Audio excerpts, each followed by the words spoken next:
What's up, Commanders fans? Welcome back to the channel. Let me start by saying this. Our team is working every single day to get better, to perfect the details, and to deliver the kind of results that this fan base deserves. And I know you all feel the same way. This is a group that's building towards something special. Before we dive into today's big story, make sure you hit that like button so more Commanders fans can join the conversation. Now let's talk about what went down this week, because it's been a mix of frustration and excitement. On one hand, Washington's pursuit of wide receiver Kendrick Bourne didn't go our way. On the other, Deebo Samuel showed in week 1 that maybe we don't even need another receiver to begin with. Let's break it down. Adam Peters, our general manager, has been busy. After taking just 5 wide receivers onto the initial 53-man roster, Peters made it clear that he was keeping his eyes open for a veteran addition. Kendrick Bourne, freshly released by the New England Patriots after no trade partner stepped up, looked like a perfect fit. Bourne visited the Commanders. He worked out, met with the staff, probably even had some conversations about how he'd fit in with Cliff Kingsbury's offense. From the outside looking in, it made sense. Bourne is a steady, reliable receiver, the kind of player who could give Jayden Daniels another trustworthy option. But here's the twist. He also visited the San Francisco 49ers, the team that originally gave him his shot as an undrafted free agent. And when the choice came down to Washington or San Francisco, the emotional pull of going home, combined with the chance for more playing time, made the decision for him. According to Adam Schefter, Bourne signed a 1-year deal with the Niners worth up to $5 million with incentives. That's a solid contract for a guy who would have been, at best, the 4th or 5th option on our depth chart. In San Francisco, with Brandon Ayuk still banged up and Jauan Jennings working through injuries, Bourne could actually carve out a real role immediately.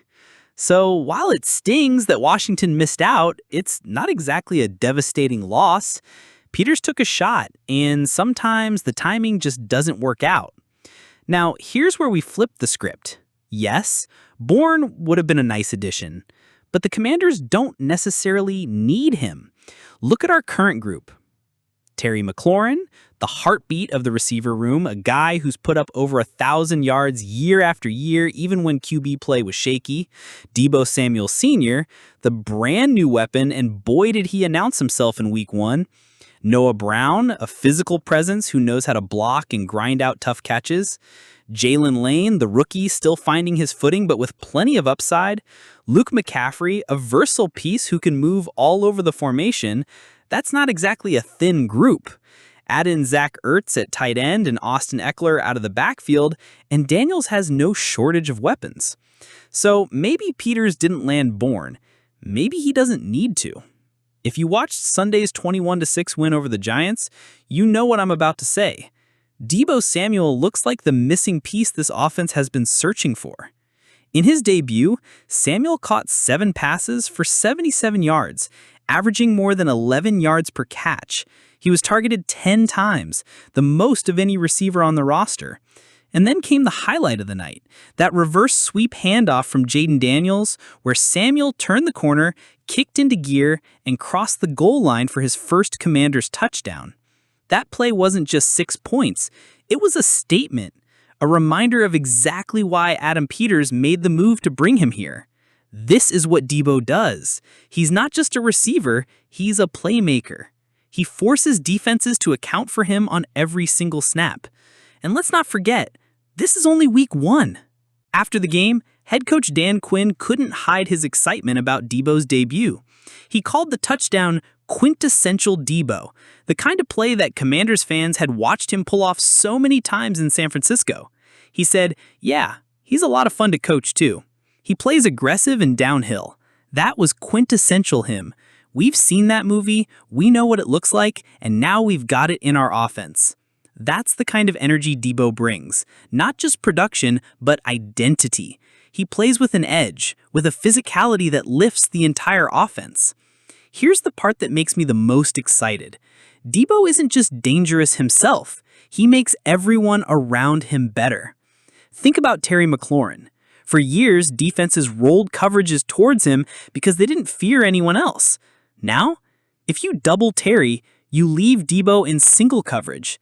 That's a nightmare. Think about Austin Eckler. Defenses already struggled to cover him out of the backfield. Now with Debo demanding attention, Eckler has even more space to work with. Even rookies like Jalen Lane benefit. They don't have to be stars right away.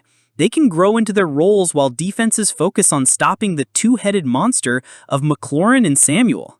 That's what makes Debo a multiplier. He doesn't just produce, he creates opportunities for everyone else. We've been hyping it up all offseason. The rookie phenom Jaden Daniels paired with our captain and star wideout Terry McLaurin. That's supposed to be money in the bank, right? The deep ball, the timing routes, the ability to take over a game when it matters most. Well, in week 1, that wasn't the case. Let's be real. We all know why. McLaurin missed training camp, missed reps, missed that critical time where quarterbacks and receivers build rhythm. Sure, he's a seasoned pro, and sure, Daniels is sharp, but chemistry doesn't just appear on game day. You could see it plain as day against the Giants. Daniels targeted McLaurin just 4 times. 4. That's not the McLaurin workload we're used to, and it showed. There was even that one deep shot, the kind of play that usually gets FedEx Field rocking, but the ball sailed just past McLaurin's fingertips. That's a connection that isn't fully wired in yet, and Daniels admitted it himself after the game. His exact words were, "We were sloppy, but it's always better to come out with a win than a loss, so we'll learn from that."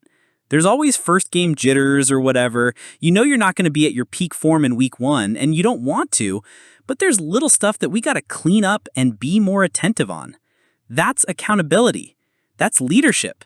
Daniels knows it wasn't sharp enough, and he knows this offense has another gear. If you look at the flow of the game, the numbers tell the story. End of the first half, Commanders had a golden opportunity.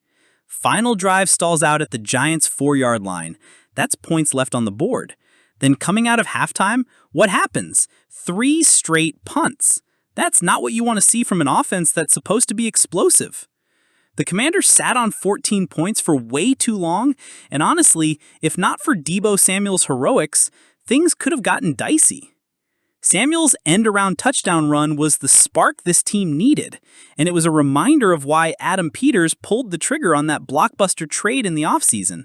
But let's be real, we can't rely on gadget plays and sheer talent alone. At some point, the bread and butter passing game has to click. Now, here's the thing. For all the offensive hiccups, Daniels still put up numbers that most NFL quarterbacks would dream of. 301 total yards, 1 touchdown, no turnovers. He spread the ball around to 7 different receivers. He kept plays alive with his legs. He stayed composed even when drives sputtered. That's what makes this guy special. Even on what felt like an average day, Daniels was better than most quarterbacks on their best. He leaned on Debo Samuel, who led the team with 7 catches for 77 yards, and he found ways to get Krosky Merritt and Zach Ertz involved. He didn't force throws. He didn't panic. He trusted the offense even when it wasn't firing on all cylinders. And here's something else. Daniels already sees the problem. He's not blind to it.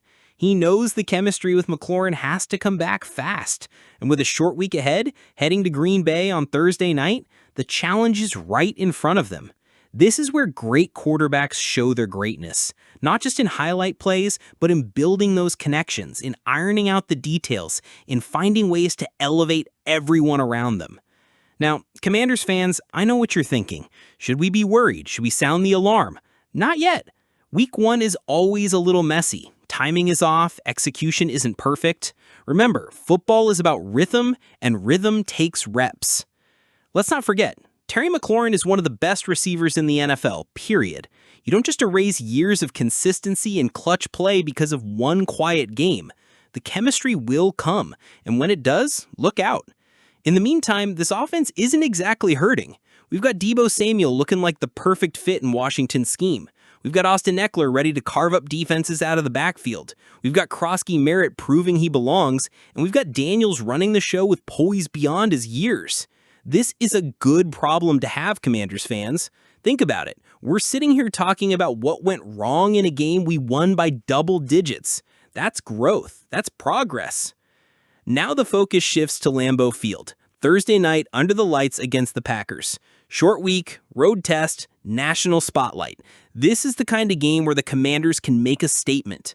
And here's the silver lining. Short weeks force you to simplify, to sharpen up, to focus only on what you can execute cleanly. That could actually be the perfect recipe for getting McLaurin and Daniels back in sync. Quick routes, timing throws, building confidence early. Don't be surprised if McLaurin bounces back in a big way on Thursday.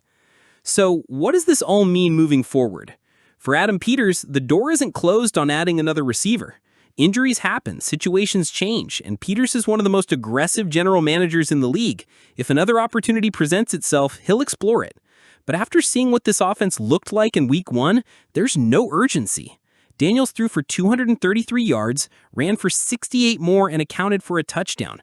Krosky Merritt had 82 rushing yards on just 10 carries, and Debo proved to be the perfect spark in his very first game. This offense has balance, it has explosiveness, and with McLaurin still working his way back to peak form, the ceiling is only getting higher. So, Commanders fans, here's the big question. Do you think missing out on Kendrick Bourne really matters? Or do you believe, like I do, that Debo Samuel is already proving to be the exact difference maker this offense needed? Drop your thoughts down in the comments. I want to hear from you. Was Bourne ever going to be more than a depth piece here, or would you have liked to see him in burgundy and gold? And on the flip side, how excited are you about what Debo did in his debut? That's going to wrap up today's breakdown. If you enjoyed the video, make sure to hit that like button. It really helps grow the Commanders HQ community. And don't forget to subscribe so you don't miss a single update this season. Because trust me, if Week 1 was any sign, this is going to be one heck of a ride. HTTC, and I'll see you in the next one.